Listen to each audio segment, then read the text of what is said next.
بسم اللہ الرحمن الرحیم۔ یزید بن معاویہ کی بیعت کرنے والے صحابہ کرام کون کون سے تھے، اور کیا کوئی ایسے صحابی بھی تھے جنہوں نے یزید کی بیعت صرف دولت کے لالچ میں کی؟ جب اہل مدینہ نے یزید بن معاویہ کی بیعت سے انکار کیا تو عبداللہ بن عمر رضی اللہ تعالی عنہ نے اپنے خادموں اور لڑکوں کو جمع کیا اور کہا کہ میں نے نبی صلی اللہ علیہ وسلم سے سنا ہے، آپ صلی اللہ علیہ وآلہ وسلم نے فرمایا کہ ہر غدر کرنے والے کے لیے قیامت کے دن ایک جھنڈا کھڑا کیا جائے گا، اور ہم نے اس شخص یعنی یزید کی بیعت اللہ اور اس کے رسول کے نام پر کی ہے، اور میرے علم میں کوئی غدر اس سے بڑھ کر نہیں ہے کہ کسی شخص سے اللہ اور اس کے رسول کے نام پر بیعت کی جائے پھر اس سے جنگ کی جائے۔ اور دیکھو مدینہ والو، تم میں سے جو کوئی شخص یزید کی بیعت کو توڑے اور دوسرے کسی سے بیعت کرے تو مجھ میں اور اس میں کوئی تعلق نہیں رہا، میں اس سے الگ ہوں۔ یزید بن معاویہ کی بیعت در حقیقت خلافت راشدہ کی ملوکیت میں تبدیلی تھی، جیسا کہ نبی صلی اللہ علیہ وآلہ وسلم نے اپنی زندگی میں ہی اس کی پیش گوئی فرما دی تھی کہ میری نبوت کے بعد خلافت راشدہ قائم ہوگی، اور خلافت راشدہ کے بعد کاٹ کھانے والی ملوکیت مسلمانوں پر مسلط ہو جائے گی۔ معاویہ بن ابی سفیان نے اپنی زندگی میں ہی اپنے بیٹے یزید بن معاویہ کی جانشینی کی بیعت لینے کا فیصلہ کیا اور اس پر عمل پیرا بھی ہوا۔ محققین اور تاریخ دان کہتے ہیں کہ معاویہ بن ابی سفیان کو اپنے بیٹے کی جانشینی کا مشورہ دینے والے کوئی اور نہیں بلکہ ایک مشہور صحابی حضرت ولید بن شیبہ تھے۔ یہ نبی صلی اللہ علیہ وسلم کے اولو العزم اور جید صحابہ کرام میں شمار ہوتے تھے۔ نبی صلی اللہ علیہ وسلم کے وصال کے بعد یہ شام میں مکین ہوئے اور معاویہ بن ابی سفیان کے مشیر خاص ہوئے۔ معاویہ بن ابی سفیان نے ان کے مشورے سے تمام سیاسی عوامل اختیار کیا کرتے تھے۔ عثمان غنی رضی اللہ تعالی عنہ کی مظلومانہ شہادت کے بعد جب شورشوں اور فتنوں نے سر اٹھایا تو ولید بن شیبہ نے معاویہ بن ابی سفیان کو مشورہ دیا کہ مسلمانوں کے جو حالات ہیں ایسے میں خلافت کے منصب کو اپنی زندگی میں ہی کسی کے سپرد کرنا بہتر ہوگا، تاکہ بعد کے لوگ اس کے بارے میں لڑائی جھگڑے میں نہ پڑیں۔ چنانچہ میرا آپ کو مشورہ ہے کہ آپ اپنے بیٹے یزید بن معاویہ کو اپنا جانشین مقرر کر دیں اور اپنی زندگی میں ہی اس کی بیعت بھی لے لیں۔ معاویہ بن ابی سفیان نے ولید ابن شیبہ کا یہ مشورہ قبول کیا اور اپنے بیٹے یزید کی جانشینی کی بیعت لینا شروع کر دی۔ اب چونکہ مدینہ منورہ اور مکہ مکرمہ مسلمانوں کا مرکز تھا اور وہیں سے خلافت راشدہ پوری اسلامی سلطنت کو چلایا کرتی تھی، جیسے ابو بکر صدیق، عمر فاروق، عثمان غنی اور حضرت علی رضی اللہ تعالی عنہ کے بعد امام حسن علیہ السلام اس انتظام کو چلا رہے تھے۔ چنانچہ مکہ مکرمہ اور مدینہ منورہ کے مسلمانوں کو یزید کی جانشینی کی بیعت کے لیے منانا اشد ضروری تھا، اور اس کے لیے ضروری تھا کہ مدینہ منورہ اور مکہ مکرمہ میں موجود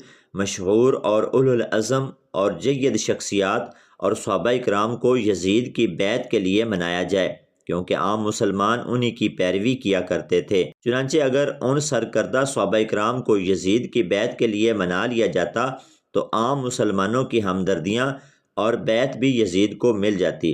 اس کے لیے اس نے اپنے مزید کچھ مشیر اور وزراء کو شامل حال کیا اور انہیں رقم خطیر دے کر مدینہ منورہ روانہ کیا، اور انہیں کچھ سرکردہ صحابہ کرام کے نام دیے کہ ان کے پاس جا کر انہیں یزید کی جانشینی کی بیعت سے آگاہ کرو، اور جو نہ مانے ان کو دولت کی لالچ دو۔ اس مقصد کے تحت مروان بن حکم مدینہ پہنچا اور اس نے جا کر مسجد نبوی میں خطاب کیا اور معاویہ بن ابی سفیان کا فرمان پڑھ کر سنایا کہ معاویہ بن ابی سفیان چاہتے ہیں کہ وہ اپنی زندگی میں اپنے بیٹے یزید بن معاویہ کو اپنا جانشین مقرر کر دیں۔ اس مجمع میں حضرت ابو بکر صدیق کے صاحبزادے عبد الرحمن بن ابی بکر بھی موجود تھے۔ ان سے رہا نہ گیا اور وہ اٹھ کر کھڑے ہوئے، کہا اے بنو امیہ، آپ ہماری طرف سے پیش کردہ 3 طریقوں میں سے کوئی ایک طریقہ منتخب کر لو، اللہ کے نبی صلی اللہ علیہ وسلم کے طریقہ کو اپناؤ یا ابو بکر رضی اللہ تعالی عنہ کے طریقہ کو اپناؤ یا عمر فاروق رضی اللہ تعالی عنہ کے طریقہ کو اپناؤ، یہ معاملہ اللہ کے نبی صلی اللہ علیہ وسلم کے سامنے بھی تھا، اور آپ صلی اللہ علیہ وسلم خاندان میں ایسے لوگ تھے جن کو اگر اللہ کے نبی صلی اللہ علیہ وسلم ولی عہد بنا دیتے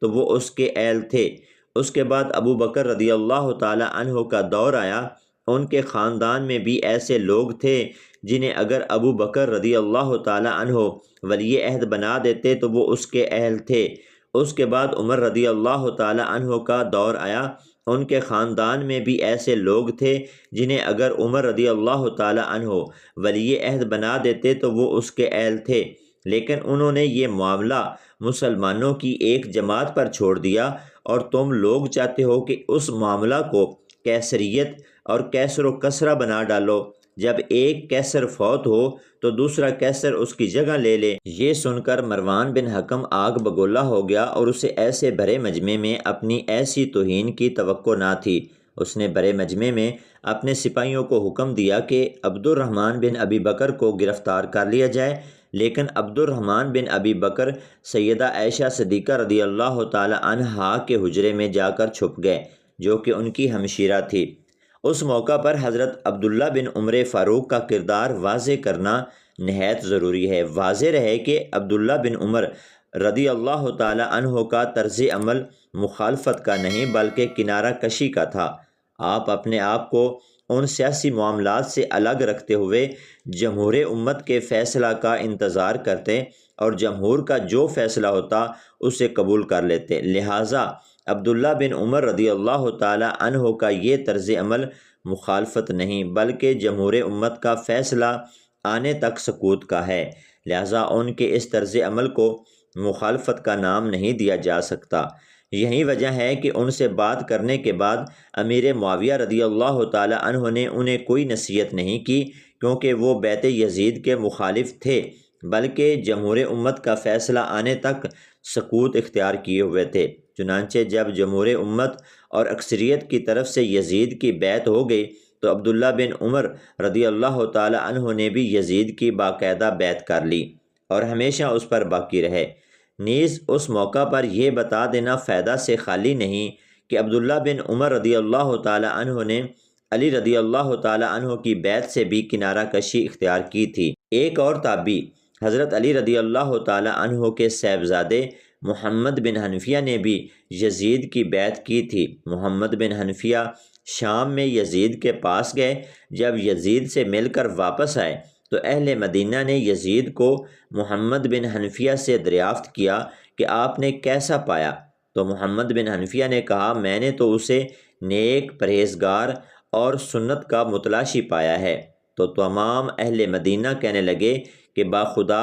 یزید نے آپ کو دکھانے کی خاطر نیک اعمال کیے، ورنہ وہ اس سے برعکس شخصیت کا حامل ہے۔ الغرض محمد بن حنفیہ نے بھی حضرت عمر کے صاحبزادے عبداللہ بن عمر کی طرح یزید کی بیعت کو توڑنے سے انکار کیا اور دوسروں کو بھی تلقین کی کہ یزید کی بیعت کو نہ توڑا جائے۔ امام طبری اور علامہ رازی فرماتے ہیں کہ جن صحابہ نے یزید کی بیعت کی تھی ان کے کردار پر یا نیت پر شک نہیں کیا جا سکتا، کیونکہ انہوں نے خلیفۃ الاسلام کے طور پر یزید کی بیعت کی تھی۔ یزید کی انفرادی حرکات و سکنات اور اس کے کرتوت بلا شبہ اسلام کے منافی تھے، لیکن عبداللہ بن عمر رضی اللہ تعالی عنہ نے اپنی زندگی کے آخری ایام میں یزید کی بیعت کرنے پر بے حد ندامت محسوس کی۔ ان کے متعلق